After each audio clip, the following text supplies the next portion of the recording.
भारतीय दर्शन परंपरा में जो हिंदू धर्म है, जिसको वैदिक धर्म कहते हैं, वो सबसे पुराना है।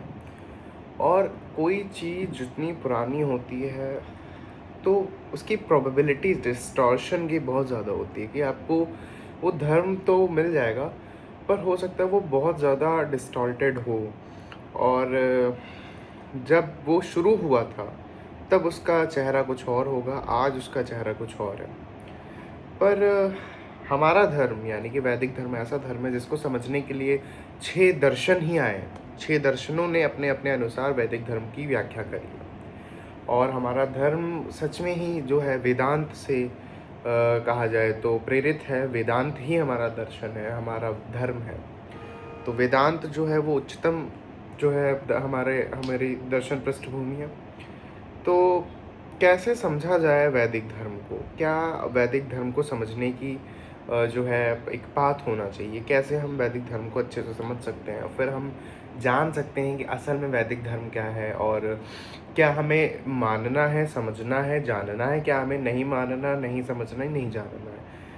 और मानने से ज़्यादा बड़ी बात तो जानना ही होता है। ये वैदिक धर्म खुद प्रमाण है। आजकल के भले ही वैदिक परंपरा को मानने वाले लोग मानने पे ज़्यादा विश्वास करते हो, ना कि जानने में। पर हमारी जो परंपरा रही है वो हमेशा जानने की रही है। प्रमाण ये है कि हमने शास्त्रार्थ जैसी परंपरा को आगे बढ़ाया, हमने गुरु शिष्य परंपरा को आगे बढ़ाया, हमने उपनिषद जैसे ग्रंथों को जन्म दिया जो कि स्वयं ही धर्म है। तो हमारी परंपरा रही है बातचीत की। तो सबसे पहले हमें ये समझना पड़ेगा कि हम वैदिक धर्म को समझ कैसे सकते हैं। जो भी हम 6 दर्शनों को पढ़ते हैं वो अथॉरिटी के रूप में वेदास को लेती हैं कि हाँ, चाहे वो सांख्य हो, वैशेषिक हो, न्याय हो, वेदांत हो, योग हो, कोई दर्शन हो, ये सारे ही दर्शन वेद को प्रमाण मानते हैं। वेद को एक ऐसी हाईएस्ट अथॉरिटी मानते हैं कि अगर वेद है, वेद ने जो कहा है वो अकाट्य सत्य है, और वेद ही हमारा दर्शन है। वेद से ही हम वैदिक परंपरा को समझ सकते हैं। तो सबसे पहले हमें क्या पढ़ना होगा फिर उसके हिसाब से? सबसे पहले हमें वेदाध्ययन करना पड़ेगा। वेदाध्ययन तो बहुत ज़्यादा, मतलब वेद तो बहुत ज़्यादा बड़े हैं, हमें ऐसा लगता है। हाँ, बड़े हैं वेद, पर एटलीस्ट हम उतना तो समझ सकते हैं कि हमारे वेदों में किन देवताओं की पूजा करी गई है, किन देवताओं को माना गया है। हालाँकि मैं भी बहुत सतही बातें करता हूँ, बहुत सतही बातें भी कर रहा हूँ आपसे। जब मैं कह रहा हूँ देवताओं की, तो देवताओं की व्याख्या असल में क्या कोई सच में कोई पावर जैसी कोई चीज़ होती है, या वो बहुत ज़्यादा डेप्थ फिलॉसफी हो जाएगी।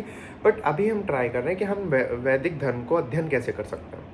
सबसे पहले चूंकि प्रमाण ये है, अच्छा इसका भी प्रमाण जान लेना चाहिए कि हमें वेद को अथॉरिटी क्यों मानना है। क्योंकि हमारे 6 दर्शन, जो षट दर्शन हुए हैं, वो भी वेद को ही अथॉरिटी मान रहे हैं। वहाँ से जितने भी आचार निकल रहे हैं वो भी वेद की अथॉरिटी को मान रहे हैं। चाहे वेदांत हो, चाहे योग हो, चाहे वैशेषिक हो, चाहे सांख्य हो, चाहे न्याय हो, कोई हो, इस छठों दर्शन जो है, 6 दर्शन जो है, ये वेद को अथॉरिटी मान रहा है। तो हाँ, सबसे पहले क्या हमें पढ़ना पड़ेगा? हमें वेद पढ़ना पड़ेगा। और वेद चूंकि बड़े हैं, तो वेद की अंडरस्टैंडिंग के लिए क्यों ना हम 6 दर्शन का अध्ययन कर लें। सबसे बेस्ट तो वही रहेगा। जब हम 6 दर्शन का अगर अध्ययन करेंगे तो हमें पता चलेगा कि आखिर वो मूलतः क्या बात करना चाह रहे हैं, क्या वो कहना चाह रहे हैं। उससे फिर अगर हम बाद में अगर वेद को ऊपर ऊपर से भी पढ़ेंगे, समझने की कोशिश करेंगे, हम उतना डेप्थ में नहीं भी जाएंगे, तो भी हमें अंडरस्टैंडिंग तो एटलीस्ट होगी ना। 6 दर्शन ने हमें जो बताया है उससे हम वेद को समझ सकते हैं, क्योंकि वेद अथॉरिटी के रूप में माना गया है हमारे षट दर्शन में। तो हाँ, सबसे पहले वेदों को अध्ययन करना पड़ेगा। वेद को श्रुति भी कहा गया है, तभी षट दर्शन जो है श्रुति प्रमाण की बात करते हैं कि हाँ यार, हम जो है हम अपनी बात रखेंगे, हम अथॉरिटी के रूप में श्रुति को ले रहे हैं, श्रुति से ही हम अपनी बात को आगे बढ़ाएंगे। तो श्रुति सबसे मुख्य जो है हमारे ग्रंथ हैं, चाहे उपनिषद भी श्रुति है। जो भगवत गीता है हमारी, वो स्मृति भी है। पर चूंकि महाभारत स्मृति में आ रहा है, या महाभारत स्मृति में भी आता है, कुछ लोग कहते हैं महाभारत इतिहास में भी आता है। इतिहास और स्मृति दोनों ही मान सकते हैं हम महाभारत को। तो सबसे पहले हमने समझा है कि हमें सबसे पहले वेद को समझने के लिए वेदाध्ययन करना पड़ेगा। वेदाध्ययन का सबसे बेस्ट तरीका हो सकता है, पहले हम षट दर्शन को समझें, षट दर्शन से कनेक्ट करते करते हम वेदास को समझें। अब हम समझते हैं कि हमने षट दर्शन भी पढ़ लिया, हमने वेदास का भी अध्ययन कर लिया अच्छे से नहीं तो एटलीस्ट जो है सतह से हमने पढ़ लिया वेद को। तो अब हमें आगे क्या करना चाहिए? हमारा जो जो अगर वेदांत दर्शन में आए तो वेदांत दर्शन की कई शाखाएं हैं, जिसका नाम है द्वैत वेदांत, द्वैत, द्वैताद्वैत, विशिष्टाद्वैत, कई सारी शाखाएं हमारी आ जाती हैं जब हम वेदांत दर्शन को पढ़ते हैं। तो एक दर्शन ऐसा भी है जो सिर्फ और सिर्फ उपनिषद को आगे ला रहा है। और एक और चीज़ है कि हमारे जितने भी बड़े आचार्य रहे हैं, चाहे वो आदि गुरु शंकराचार्य जो सबसे ऊंचे हैं, जिन्होंने अद्वैत सिद्धांत दिया, जिन्होंने सच में ही वेदांत उपनिषद को वेदांत भी कहते हैं, तभी मैं वेदांत कह रहा हूँ, तो सच में ही उपनिषद की सही व्याख्या करी है, अद्वैत के रूप में, ब्रह्म के रूप में सब कुछ समझाया है उन्होंने। तो सबसे जो उच्चतम हमारे जो आचार्य हैं, आचार्य आदि शंकर, उन्होंने भी जो है उपनिषद पे भाष्य दिया है और प्रस्थानत्रयी पे अपना भाष्य दिया है। प्रस्थानत्रयी क्या होता है? 3 ग्रंथ पे भाष्य देना होता है अगर आप सच में ही आचार्य कहलाना चाहते हैं। पहला तो हो गया भगवद गीता, श्रीमद् भगवद गीता पे आपको भाष्य देना पड़ेगा, 11 उपनिषद पे भी भाष्य देना पड़ेगा और ब्रह्मसूत्र पे भी भाष्य देना पड़ेगा। तो ये 3 ग्रंथ अपने में ही वेद परंपरा को समझाने के लिए सबसे ज़्यादा उपयुक्त है, क्योंकि कहीं ना कहीं आदि शंकर भगवान ने भी, और इफ आई एम सेइंग भगवान, सो आई डिडंट मीन दैट कि ही इज़ अ क्रिएटर और समथिंग, क्योंकि वो बहुत ऊंचे हैं, बहुत ज़्यादा विद्वान हैं, ज्ञानी हैं। तो भगवान कहना भी उनको, जैसे रमण महर्षि को मैं कभी कभी भगवान रमण महर्षि कहता हूँ, तो ये इस बेसिस पे मैं बोल रहा हूँ। तो उन्होंने भी अपने अभी कभी भी अगर उन्होंने बौद्ध भिक्षुओं से शास्त्रार्थ करा तो वो ज़्यादातर टाइम तो वेदांत को ही एज अथॉरिटी मान करके, और फिर अगर कहा जाए तो वेद को, क्योंकि वेदांत इज़ अ पार्ट ऑफ वेद 4 हिस्से में वेद हमारे बटे हैं। पहला तो हो गया हमारे स्मृति, फिर हो गया हमारा ब्राह्मण, फिर हो गया आरण्यक, और फिर उपनिषद आ जाते हैं। तो 4 हिस्से में हमारे वेद जो है बटे हुए हैं। तो वेद का एक जो आखिरी वेदांत हिस्सा है, जो सच में ही शिखर है वेदों का, जो सच में ही सबसे ज़्यादा उच्चतम है, जो सबसे ज़्यादा ऊंचाई अगर वेद अपनी पाते हैं, वेद अपनी जो है सबसे उच्चतम चेतना को जब देखते हैं, अगर मेटाफोरिकली सही चेतना, बट तो वो आपको उपनिषद में ही वेदों का सबसे ज़्यादा जो है शान दिखेगी आपको, कि वेद असल में क्यों वेद है, क्योंकि वेदांत है। वेद इसलिए है क्योंकि वेदांत है। तो वेदांत जो है गरिमा बढ़ा देते हैं वेद की। तो वेदांत को तभी हमारे आचार्यों ने अथॉरिटी की तरह यूज़ करा है। उसको सामने वाले को शास्त्रार्थ में अपने तर्क के माध्यम से, अपने दर्शन के माध्यम से अपनी बात रखने के लिए उन्होंने वेदांत का इस्तेमाल करा है, और मोटे तौर से वेद का इस्तेमाल करा है। तो ओवरऑल क्या हो गया कि हमने वेद को समझा, दर्शन को समझा, फिर हम आगे बढ़े, हमने प्रस्थानत्रयी का प्रस्थानत्रयी का अब हमें अध्ययन करना है। प्रस्थानत्रयी में कौन कौन से जो है हमारी पुस्तकें आ रही हैं? भगवद गीता आ रही है, उपनिषद आ रहे हैं, और 11 उपनिषद आ रहे हैं, जिसपे आदि गुरु शंकराचार्य भगवान ने अपना भाष्य दिया था, और ब्रह्मसूत्र पे भी आचार्य शंकर भगवान ने अपना भाष्य दिया है। तो ये 3 भी जो है मुख्यतः समझने के लिए बहुत आवश्यक है। अच्छा, अगर आपको ये भी लगता है कि ये बहुत ज़्यादा है, क्योंकि ब्रह्मसूत्र अगर हम रियलिस्टिकली देखें तो ब्रह्मसूत्र बहुत बड़ा है, 11 उपनिषद बहुत बड़े हैं, गीता फिर भी सही है। तो अगर हम 2 स्किप भी करें, उसको हम बाद में भी पढ़ें, तो उसको स्किप कर सकते हैं, उसको एक्सचेंज कर सकते हैं हम अष्टावक्र गीता से। अष्टावक्र गीता अपने में वेदांत तत्व की बहुत अच्छी व्याख्या करती है। हमारे महर्षि बहुत अच्छे से व्याख्या करते हैं, हमारे महर्षि अष्टावक्र भगवान। राजा जनक और महर्षि का जो संवाद है, उससे हम वेदांत तत्व को समझ पाते हैं। और कई गीताएं आ जाती हैं, जैसे ऋभु गीता आ गई हमारी, जैसे अष्टावक्र गीता, ऋभु गीता, श्रीमद् भगवद गीता और अवधूत गीता, ये सब आपको वेदांत तत्व पर चिंतन करने के लिए बहुत सहायक हो सकती हैं। वेदांत की हम यहाँ पे बात क्यों कर रहे हैं? क्योंकि वेदांत शिखर है हमारे वेदों का। तो वेद को समझने के लिए हमें वेदांत को भी समझना पड़ेगा, क्योंकि Vedanta is a kind of lens to understand Vedas. Vedanta शिखर है, वेदों का अंतिम हिस्सा है, उच्चतम हिस्सा है। तो वेदांत से हम वेदों को समझ सकते हैं। प्रमाण क्या है कि हमारे आचार्यों ने भी जो है वेदांत को ही इस्तेमाल करा है अपनी बात रखने के लिए। और क्या प्रमाण है? हमारे षटदर्शन जो है अथॉरिटी के रूप में वेदास को यूज करते हैं, श्रुति को यूज करते हैं, श्रुति प्रमाण की बात करते हैं। तो यहाँ से हम कनेक्ट कर सकते हैं कि जो है हमें क्यों अपने धर्म को समझने के लिए श्रुतियों को पढ़ना है, क्योंकि हमारे आचार्यों ने भी यही करा।